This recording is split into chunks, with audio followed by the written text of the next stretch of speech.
3교시 수업 진행하도록 하겠습니다.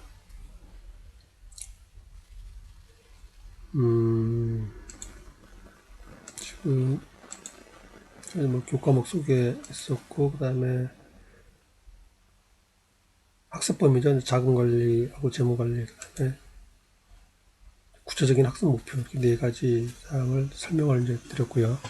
3교시 지금 이번 시간에는 회계 개념에 대해서 말씀드리겠습니다. 자금 관리가 기본적으로 이제 회계 담당자가 하는 일이고요. 그리고 이제 이 자금 관리 하나하나가 전부 다 일단 회계 처리입니다. 근데 이제 회계 처리 어떻게 될 것인가? 회계 처리를 어떻게 해야 되는가? 물론 여기 이제 요 실무적인 거는 그냥 뭐 장부에 나와 있는 대로 이렇게 하면 되는데, 이제 뭐 분기하고 뭐 기록하는데 어떤 이제 원칙이 있습니다. 어떻게 해야 된다. 그 왜 해야 된다라는 거.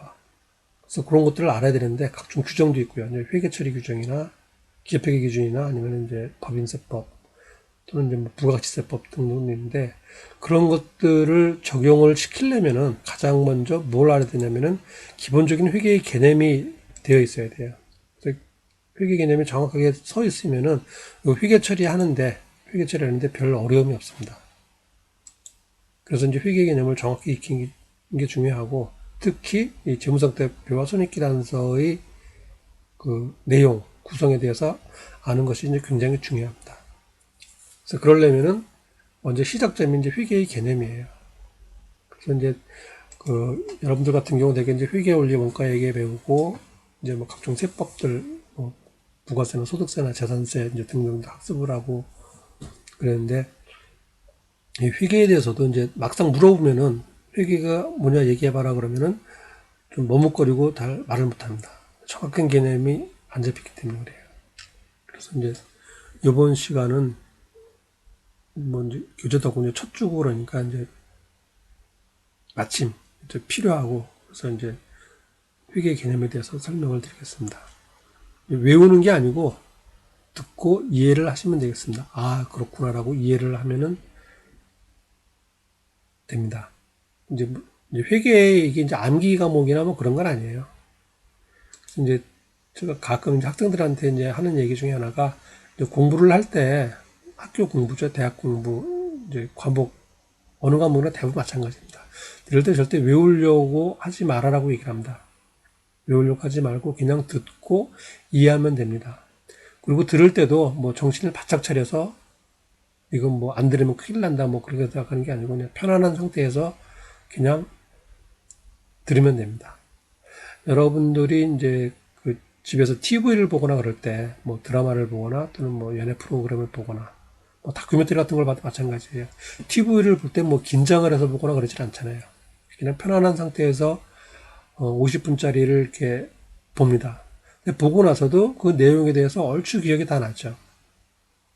특별히 뭐 외우고 뭐 그런 건 아닌데도. 이 학교 공부도 마찬가지예요. 학교 공부도 이렇게 이제 이런 온라인 강의나 이제 직접 대면 수업에서 들을 때도 마찬가지고, 그냥 편안하게 그냥 이거 들으시면 돼요. 아, 그렇구나. 그리고 이제 모르는 단어나 그런 거는 이제 담당 교수님이 상세하게 설명을 해 주겠죠. 그래서 듣고 고개를 끄덕이고, 아, 그렇지 하고 그렇게 이해하면 되는 겁니다. 그렇게 이해를 하면은 나중에 이제 필요할 때 그 들었던 내용을 다시 끄집어낼 수가 있어요. 그럼 그게 알고 있는 거고 그게 지식이 되는 겁니다. 그런 것들이 쌓여가지고 여러분은 이제 시장 살아나가는데 필요한, 또는 회사 업무를 보는데 필요한 그 응용력을 키울 수 있는 거죠. 능력을 키울 수 있다는 얘기예요. 이제 회계도 마찬가지예요. 회계도 이제 보면은 교과서, 회계원리 교과서 보면은 이제 회계 정의를 이렇게 내리고 있습니다. 이렇게.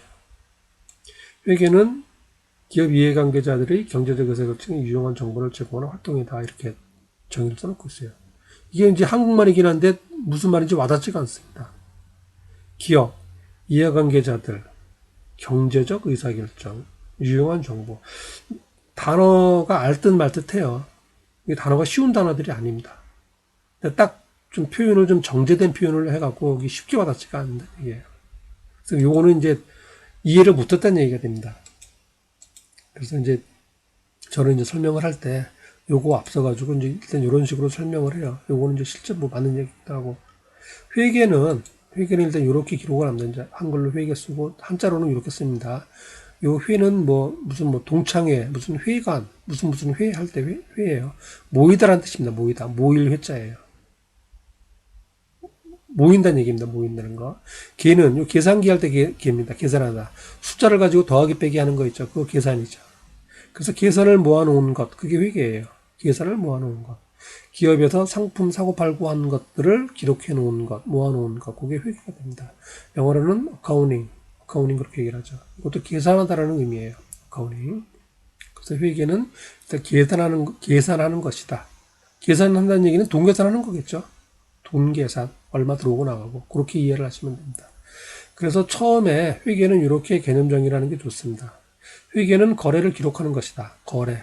상품을 사고 팔고 하는 것 거래라 그러죠. 갈 거 올래 그런 뜻입니다. 주고받는 건 얘기예요. 거래를 기록하는 것이다. 거래를 어디다 기록을 합니까? 물론 요즘은 이제 컴퓨터 프로그램을 이용해서 하지만은 예전 같은 경우는 종이에다 기록을 했겠죠. 공책에다 기록을 했겠죠. 거래를 기록하는 공책, 노트를 장부라 그럽니다. 장부. 그래서 회계 장부 그런 말을 썼어요. 회계 장부.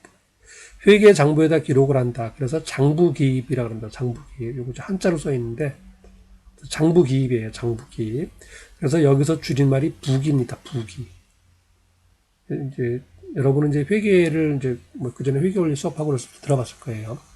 일상에서 그렇게 많이 쓰이진 않는데 나이 드신 분들은 뭐 다 아는 용어들. 옛날에 이제 부기라 그랬으니까 장부기입의 약자예요. 장부에다 기록한다. 장부기입의 약자 부기라 그랬습니다. 부기. 회계는 거래를 기록하는 것이다. 부기는 거래를 기록하는 것이다. 그런 말이겠죠. 말이 맞죠. 그럼 이제 거래 기록을 왜 하겠습니까? 거래, 상품 사오고 상품 팔고 무슨 비용을 지급한 거 기록을 왜 하겠어요? 그렇게 기록을 해야만 기업의 재산 상태가 얼마나 되는지, 재산 상태, 자산, 갖고 있는 재산, 그 다음에 갚을 돈, 빚, 부채가 얼마인지, 내 순재산은 얼마인지 알 수가 있겠죠. 재산 상태. 회계에서는 재무 상태라고 얘기를 합니다. 그래서 이렇게 기록을 해야만 기업의 재무 상태를 알 수 있고, 그 다음에 경영 성과, 얼마를 벌었나, 수익은 얼마고, 비용은 얼마고, 그래서 이익은 얼마고, 매출액은 얼마고, 뭐 급여, 복리후생비, 광고선전비는 얼마고, 이렇게 해놔야만 당기순이익이 얼마인지 알 수가 있겠죠. 그래서 회계는 거래를 기록하는 것이다. 회계는 기업의 재무 상태와 경영 성과를 파악하는 것이다. 기록을 해서 기업의 재무 상태와 경영 성과를 파악하는 것, 그거를 회계라고 얘기를 하는 겁니다. 좁혀서는 옛날에 부기라고 그랬습니다. 요즘은 이제 부기란 말 대신 전부 다 회계란 말을 사용을 하고 있습니다. 자, 그 다음에 기업의 재무 상태와 경영 성과를 어떻게 기록을 할까요? 이게 뭐 공적 항관 그렇게 기록하지는 않겠죠. 하나의 표로 작성을 하겠죠. 한 장에다가 요약을 하겠죠. 정리를 하겠죠. 그래서 기업의 재무 상태를 나타낸 표를 재무상태표라고 합니다. 재무상태표. 뭐 재산 상태란 말이에요. 재무상태표. 그 다음에 기업의 경영성과를 나타낸 표, 경영성과를 나타낸 표를 손익계산서라고 얘기를 합니다. 손익계산서. 기업의 수익과 비용을 나타낸 표예요. 손익계산서. 그래서 회계는 재무상태표와 재무상태표와 손익계산서를 작성하는 것이다. 이렇게 얘기해도 되겠죠. 이렇게. 그래서 회계는 재무상태표와 손익계산서를 작성하는 것이다. 그래서 회계 담당자가 하는 일은 뭐냐면은 재무상태표와 손익계산서를 작성하는 거예요. 작성을 하기 위해서 거래가 발생을 하면 기록을 하는 겁니다. 처음에 어디다 기록을 하냐면은 입금전표, 출금전표, 대체전표에 기록을 해요. 분계장에다 기록을 합니다. 그 다음에 총계정원장에다 기록을 해요. 옮겨 적어요. 왜 옮겨 적냐면은 전부 다 재무상태표와 손익계산서를 작성하기 위해서 그렇습니다. 자, 이제 회계에 거래를 기록하는 것, 기록해서 재무상태와 경영성과를 파악하고, 그래서 재무상태표와 손익계산서를 작성하는 것이 회계다. 이렇게 기억을 하시면 되겠습니다. 자, 그 다음에 좀 중요한데, 기업의 이해관계자들, 기업하고 이해와 이익과 이제 손해보는 거 얘기해요. 동관계가 있다는 얘기입니다. 이해관계자들, 표현은 기업의 이해관계자들 그러는데, 대표적으로 투자자나 채권자나 경영자들이에요. 투자자, 주식 투자하는 사람들이에요. 자본을 대는 사람들, 투자자라고 합니다. 채권자, 돈을 빌려주는 경우를 얘기해요. 돈을 빌려주는 경우 채권자, 빌려가는 사람, 갚을 의무가 있는 사람은 채무자 그렇게 얘기하죠. 기업하고 이해관계가 있는 경우죠. 주식을 사는 사람들, 그 다음에 돈을 빌려주는 사람들, 주로 은행에서 빌려주긴 하지만 이제 채권자라고 합니다. 그 다음에 경영자. 경영자는 회계, 이제 기업을 운영하고 회계 보고서도 쓰지만은 직접 이 사람들도 뭐 회사에서 급여를 받고 있고, 그렇죠. 그렇기 때문에 이해관계자가 됩니다. 그래서 이런 사람들이, 이런 투자자나 채권자나 경영자, 이런 사람들이 이제 의사결정을 해요. 어떤 의사결정을 하냐면은 경제적 의사결정, 돈에 관련된 의사결정을 합니다. 주식을 살까 말까, 주식을 팔까 말까, 돈을, 자금을 빌려줄 것인가 말 것인가, 빌려주면은 얼마를 빌려줄 것인가, 이자를 얼마로 받을 것인가. 경영자는 제품 가격을 얼마로 할 것인가, 종업원들 급여는 얼마로 할 것인가, 그 다음에 뭐 기계를 구입할 것인가 말 것인가, 그런 의사결정을 하겠죠. 그런 것들을 경제적 의사결정이라고 합니다. 그럴 때 투자자나 채권자나 경영자들이 그런 의사결정을 할 때 뭔가 근거가 있어야겠죠. 뭘 보고 판단해야겠죠. 그럴 때 뭘 보고 판단하냐면은 기업의 재무 상태나 경영 성과에 관련된 자료를 보고 판단한다는 얘기입니다. 즉 기업의 재무 상태표나 손익계산서를 보고, 이걸 보고 나서 아, 이 회사의 주식을 사야겠구나, 이 회사에는 돈을 빌려줘야겠구나, 그 다음에 제품 가격을 얼마로 해야겠구나, 그 다음에 이제 뭐 거래처에 뭐 거래처별로 뭐 이제 광고 뭐 같은 거 어떻게 해야겠구나, 그런 의사결정을 한다는 얘기입니다. 그래서 그거를 이제 말로 좀 고급스럽게 표현한 게 이 내용이에요. 회계는 기업 이해관계자들의 경제적 의사결정에 유용한 정보를 제공하는 활동이다, 이렇게 정의를 내는 겁니다. 말은 조금 어렵지만 이제 얼핏 이해가 가죠. 즉 무슨 말이냐면은 이런 사람들이 경제적 의사결정을 하기 위해서는 기업의 재무 상태와 경영 성과에 관한 자료가 필요하다, 그런 의미입니다. 이 사람들의 의사결정을 돕기 위해서 이 재무 상태와 경영 성과 자료가 있어야 되고, 그리고 이제 기업 입장에서는 이 사람들한테 우리 회사 이렇습니다라고 얘기를 해줘야 이 사람들이 돈을 빌려주거나 뭐 투자를 할 거 아니에요. 그러니까 기업에서는 작성을 해야 된다는 얘기입니다. 자, 다시 한번 읽어보겠습니다. 회계는 기업 이해관계자들의 경제적 의사결정에 유용한 정보를 제공하는 활동이다. 즉, 경제적 의사결정을 하기 위해서는, 이해관계자들이 경제적 의사결정을 하기 위해서는 기업의 재무 상태와 경영 성과에 관한 자료가 필요하다는 의미이다. 이런 내용이 되겠습니다. 말은 조금 어렵더라도 이제 이해가 좀 되죠.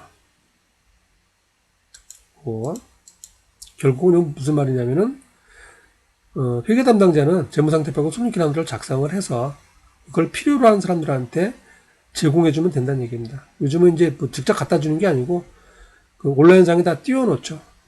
그 다음에 이제 기업 정부 당국에다 이제 보고를 하고, 그러면은 투자자나 채권자들은 언제든지 이걸 연락할 수 있는 겁니다. 재무상태표 손익계산서.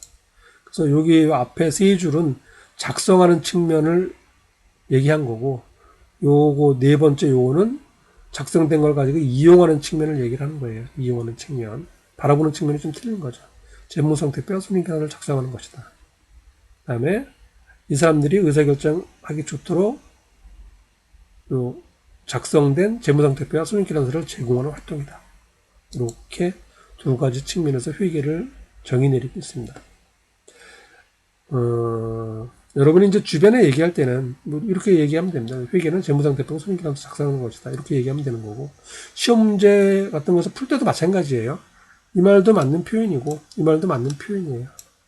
그래서 여러분이 이제 내용을 이해하시면 되겠습니다. 이해하고 이제 거기에 맞춰서 이제 뭐 시험 문제를 풀거나 필요할 때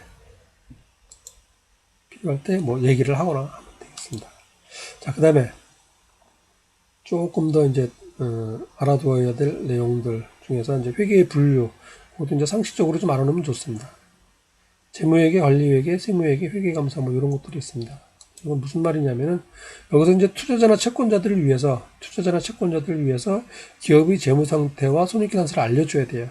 그거에 관련된 회계 파트를 재무회계라고 합니다. 그래서 우리가 흔히 회계 그러면 재무회계를 얘기해요. 그리고 재무회계의 대표적인 교과목이 회계원리예요. 재무회계의 기본적인 원리를 다루는 분야, 회계원리라고 얘기를 합니다.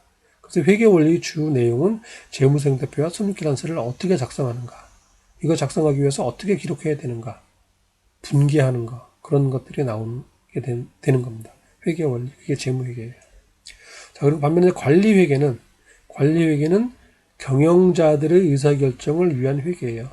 경영자들의 의사결정은 요 투자자나 채권자들하고는 약간 틀리죠. 경영자는 뭘 알아야 되냐면은 우리 회사가 생산한 제품의 원가가 얼마인가, 그래서 그 제품을 얼마에 팔아야 되는가, 그 다음에 우리 회사의 뭐 현금은 얼마 어느 정도 조달될 수 있는가, 그런 것 등등을 알아야 됩니다. 회사에 관련된 의사결정을 하기 위해서. 그래서 이제 경영자가 가장 많이 쓰는 정보 중에 하나가 회사가 생산한 제품의 원가예요. 그래서 이제 그 부분을 경영자 의사결정과 관련된 전반적인 내용들을 다루는 게 이제 관리회계고, 그 중에서 좀 핵심이 되는 근거 자료가 제품 원가입니다. 그래서 제품 원가 구하는 분야를 원가회계라고 얘기를 해요. 그래서 관리회계의 주 내용이 원가회계를 기반으로 합니다. 그러다 보니까 관리회계 속에 이제 원가회계를 포함시켜서 얘기하는 경우도 있고, 또는 이제 원가회계, 관리회계를 각각 별개로 보는 경우도 있고, 또는 요거를 묶어가지고 원가, 관리회계 그렇게 얘기하는 경우도 있습니다.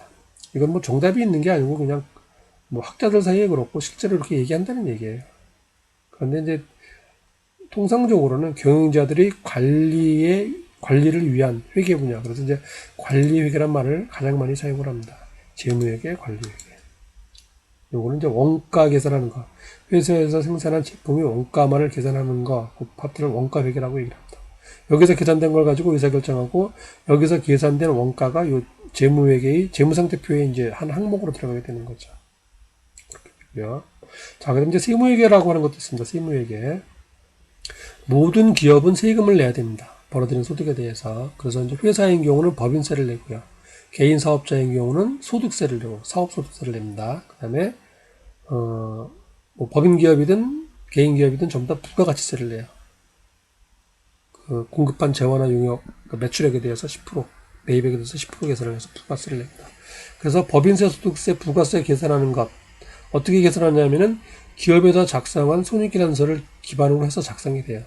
따라서 세금 계산을 하려면 당연히 손익계산서가 선행이 돼야겠죠. 그리고 작성된 손익계산서를 가지고 세율을 곱해서 계산하기도 하고, 또는 뭐 여기서 각종 비용 항목들을 조정을 해서 계산하기도 합니다. 그래서 그거에 관련된 분야를 이제 세무회계다라고 얘기를 해요. 회계에서 작성된 재무상태표나 손익계산서를 이용해서 세금 계산하는 분야, 법인세, 소득세, 부가가치세를 주로 계산하고, 그 세 분야를 묶어서 세무회계다 그렇게 얘기합니다. 세금 계산하는 것도 당연히 회계 담당자가 하는 일이죠. 회계 담당자가 할 일 중에 하나죠.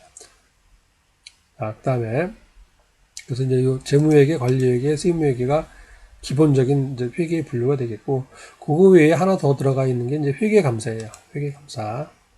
회계는 이제 재무상태표가 손익계산서를 작성하는 것이라고 얘기를 했습니다. 그런데 작성된 재무상태표나 손익계산서를 보고 투자자나 채권자들이 의사결정을 하죠.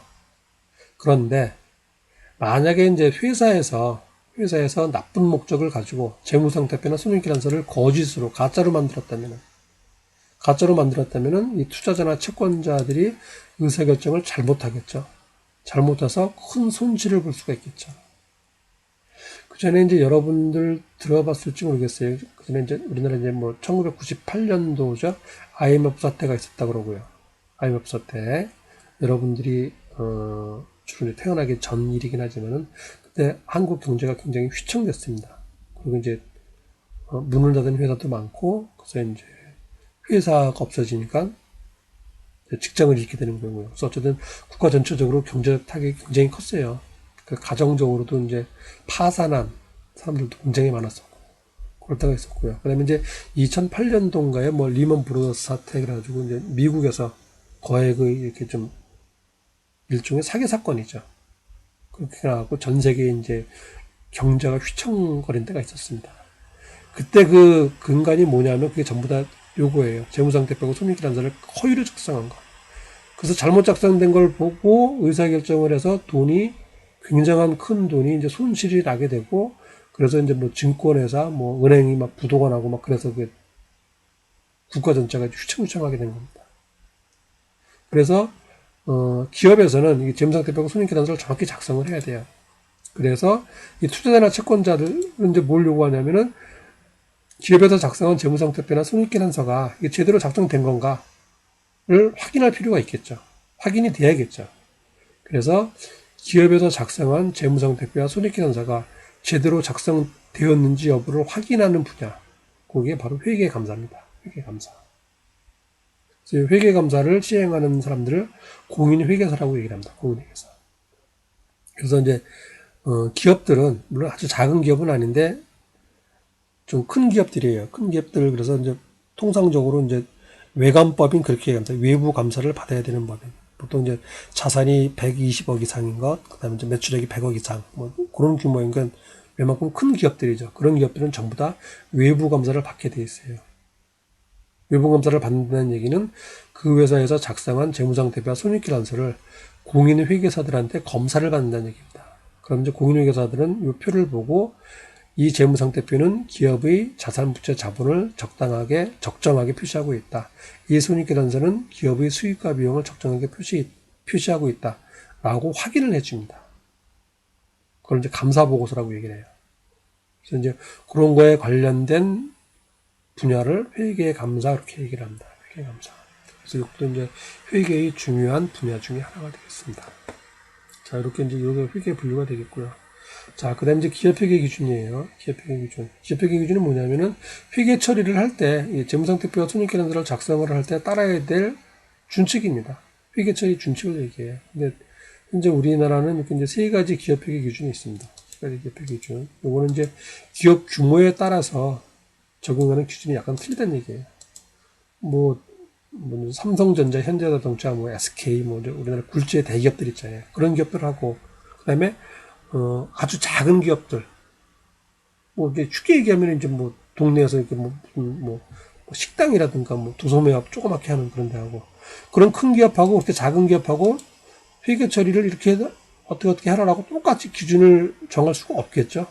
너무나 규모가 차이가 나기 때문에 업종도 차이가 나고 규모도 차이가 나고 그렇기 때문에 규모에 맞춰서 기업의 실정에 맞춰서 회계 처리를 이렇게 하라라고 정해놓은 게 이렇게 세 가지가 있다는 얘기입니다.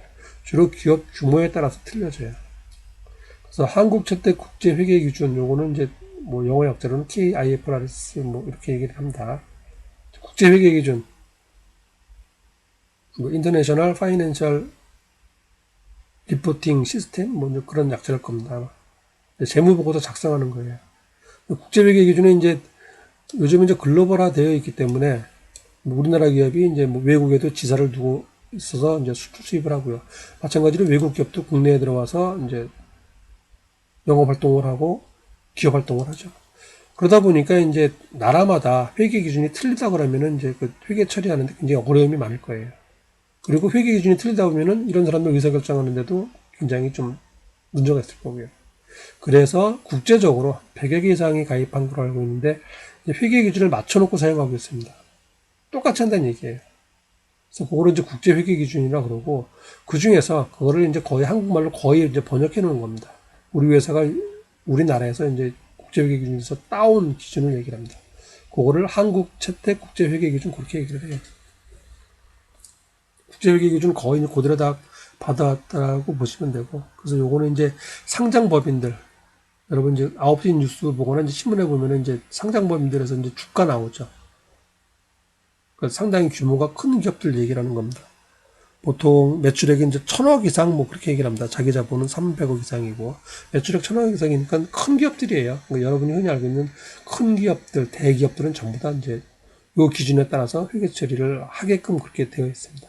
그래야 다른 나라 기업들하고 비교도 하고 그다음에 다른 나라에서 회계 처리하는 것도 인정을 받고 그렇다는 얘기입니다. 그렇게 되고 일반 기업 회계 기준은 여기보다 규모가 좀 작은 기업들이에요. 상대적으로 작은 기업들. 상장되지는 않았지만 규모가 좀 큰.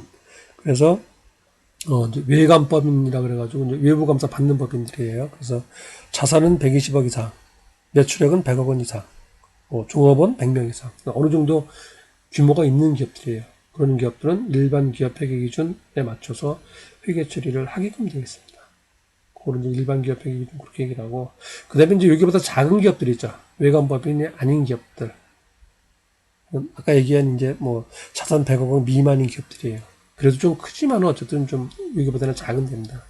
그런 기업들은 중소기업 회계 기준 그래가지고 따로 기준이 정해졌습니다. 그렇다고 요 기준들이 서로 이렇게 뭐 상충되거나 틀리거나 그러지는 않습니다. 대개 일치하는데 중소기업 회계 기준에서는 뭐 대기업이 아니니까 대기업에서 발생할 수 있는 무슨 환율이라든가 그다음에 이제 뭐 현재 가치로 계산하는 거 그런 것들은 안 해도 된다라고 이제 그렇게 규정되어 있고 요거는 이제 뭐 중간 정도고요. 요거는 이제 계략적인 것만 이제 계략적인 원칙만 좀 정해지고 뭐 그런 형태로 되어 있습니다. 그래서 이제 기업회계 기준이 이제 셋으로 나눠져 있다라는 거를 이제 뭐 여러분 기억을 하셔야 되고 그리고 혹시나 이제 실제 회사 들어가서 업무를 보게 되면은 당연히 대기업에 들어가게 되면은 여기에 맞춰서 회계처리를 해야 되는 거고요. 그리고 뭐 어느 기업에 들어갔으면은 여기에 맞춰서 회계처리를 해야 되는 거고 그리고 보다 작은 기업이라면은 여기에 맞춰서 회계처리를 해야 되는 겁니다. 그래서 요 회계 기준은 이제 실무를 담당하게 되면 당연히 정확히 알아야 되고요. 근데 이제 우리가 이제 회계 원리에서 배운 그 내용이 추가됩니다. 그래서 이제 알아두실 필요가 있고, 그리고 특히 이제 그 앞 시간에 얘기했었죠. 이제 법인세법에 따라서 이제 회계 처리한다고. 그래서 이제 법인세 규정도 좀 알아두셔야 되고 그렇습니다. 실무에서는 그렇다는 얘기입니다. 그래서 이제 기업회계 기준, 그다음에 이제 법인세 규정, 그다음에 부가세 그런 것들은 이제 실무 회계 처리하는데 상당히 중요한 기준이 되고, 그래서 이제 그거는 여러분들이 수시로 좀 찾아봐야 될 필요성이 있습니다. 실무를 하게 된다면은 찾아봐야 된다는 얘기입니다. 자, 이렇게 이제 그 오늘 3교시까지 해서, 뭐 수업을 진행을 했습니다. 교재도 없이 이제 첫날이고 이렇게 진행을 했는데, 뭐 잘 이해가 되도록 설명을 했는지는 모르겠네요. 그리고 이제 이 동영상 강의는 이제 실제 수업 시간보다 좀 짧게 25분 내외로서 강의를 하고 이제 수업 들은 거에 대해서 확인을 하기 위해서 이제 퀴즈를 내거나 리포트를 내는 게 있습니다. 요거는 리포트는 제가 이제 인터넷 여러분 그 온라인 사이트죠, 온라인 강의실 그쪽에다가 이제 제가 아직 들어가 보진 않았는데 요 동영상을 탑재하면서 거기다가 이제 뭐 리포트가 됐든 퀴즈가 됐든 올리도록 하겠습니다. 그거는 여러분이 확인해 보시고 그 자리에서 그 작성을 하시면은 이제 출석 인정이 되고 뭐 수업 들은 게 되고 뭐 그렇습니다. 자, 첫날인데 이제 긴 시간 듣느라고 수고하셨고요. 다음 시간에 이제 교재를 가지고 구체적인 수업을 진행하도록 하겠습니다. 그리고 이제 오늘까지 수업에 대해서 궁금사항이 있는 학생들은 뭐 문자나 톡을 주셔도 되고 또는 메일을 주셔도 되고 전화를 주셔도 되겠습니다. 자, 이것으로 이제 첫 주 수업을 마치도록 하겠습니다. 수고하셨습니다.